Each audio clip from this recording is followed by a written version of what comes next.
गप्पामध्ये टाकले असते, टांगड्याला धरून आपलेले असते झाडाला कुंकडे बी. अहो हे काय तिरस्कारासारखं वागणूक आहे राव ही तिरस्कारासारखी वागणूक आहे, तिरस्कारासारखी. देशमुख कुटुंबाला उपोषणला बसावं लागतं म्हणजे तिरस्कारासारखी वागणूक आहे. एकही संधी सोडत नाहीत गोड बोलायची.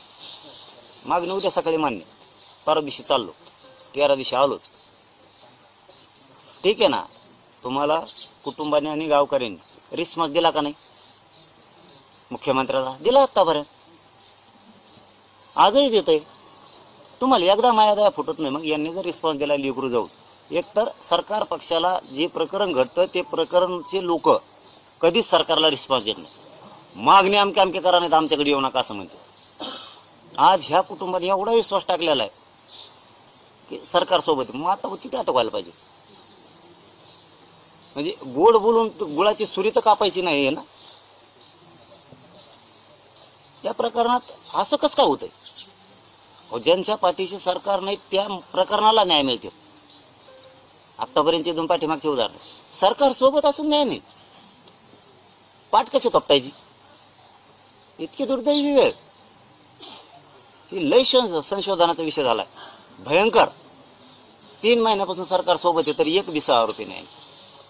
आणि हे देशमुख कुटुंब उपोषणाला बसतंय म्हणजे इथंच तिरस्कारात लक्षात येतो.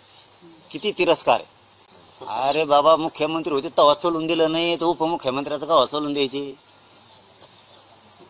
तेव्हा कामं झाले नाही. तिथं आमच्या 2 मागण्या आता महिना होऊन उद्या मराठा आरक्षणाचे उद्या. मग उपोषण सोडलेलं. 4 बोली होती, 8 होत्या. म्हणले 4 करतो.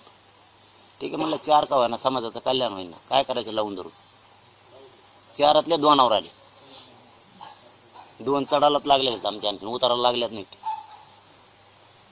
2तले ते 2 केले त्याचा तपास नाही आणखी काय चाललंय. कोणाचीच कोणाला मिळणार. म्हणजे याच्यावर लक्षात येतं ना की गरिबांचा किती सरकारला तिरस्कार असावा.